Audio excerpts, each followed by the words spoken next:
Alright, so this is another video I wanted to make regarding this 9-inch Android head unit, and I wanted to show how to get actual Apple CarPlay working on it, because the head unit does not come ready to actually use Apple CarPlay.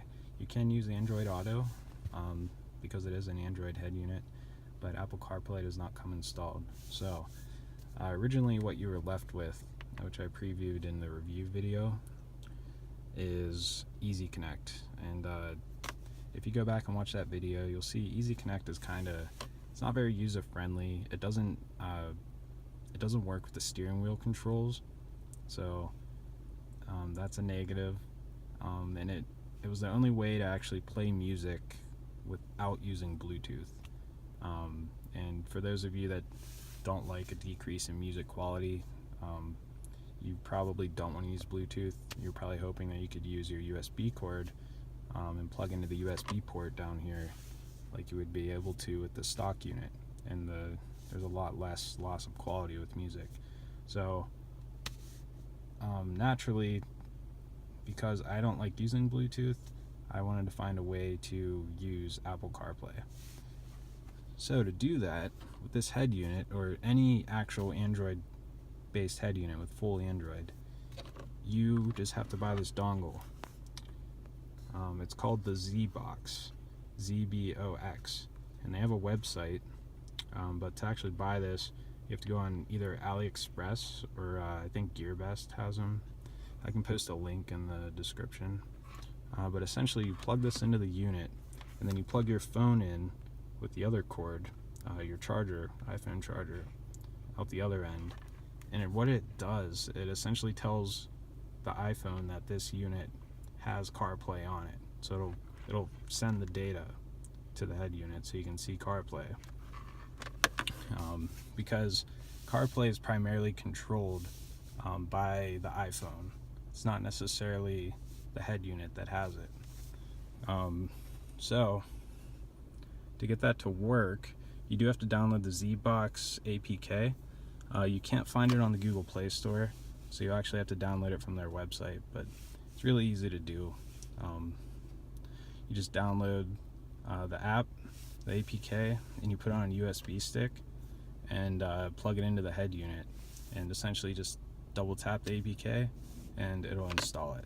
So pretty straightforward. After you do that, open the app, you plug in the ZBOX.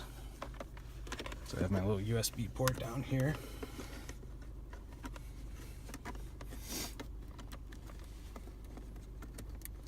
Okay, so that's plugged in.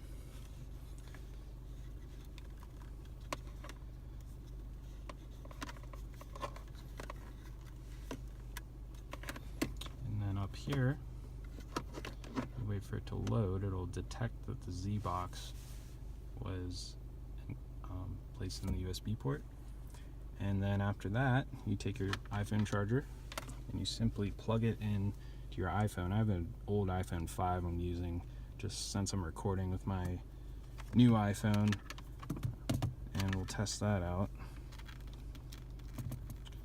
And the one I'm plugging in doesn't have a data plan anymore, so I won't be able to show off maps or anything, but it all works seamlessly. So you'll see the phone's connecting now, and voila, there's a full-blown Apple CarPlay. So you can see you have the Apple Home button down here, you have all your apps.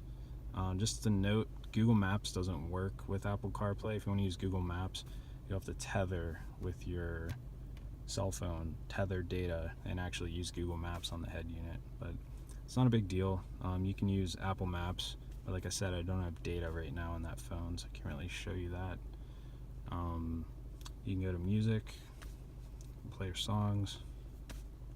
The volume buttons work on the steering wheel, and you can actually change songs and pause and play depending on what you mapped your steering wheel controls to do. So it's kind of nice, and it sounds really good. Like I said, originally when I got this head unit, the only way to play music with your iPhone was to use Bluetooth or the Easy Connect app, which is kind of a gimmick. I mean, It's just not that useful, I don't think.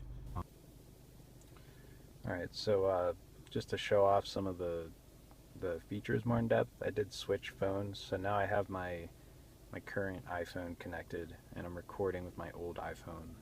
So we have data now on the device, and I'll just show you here. Click the Maps app and it's pretty seamless. I mean, it loads very quickly, and it uses it only uses data and GPS from your phone, so it's kind of nice. You don't have to worry if you're familiar with using your phone for maps and navigation, and you're comfortable with the amount of data usage.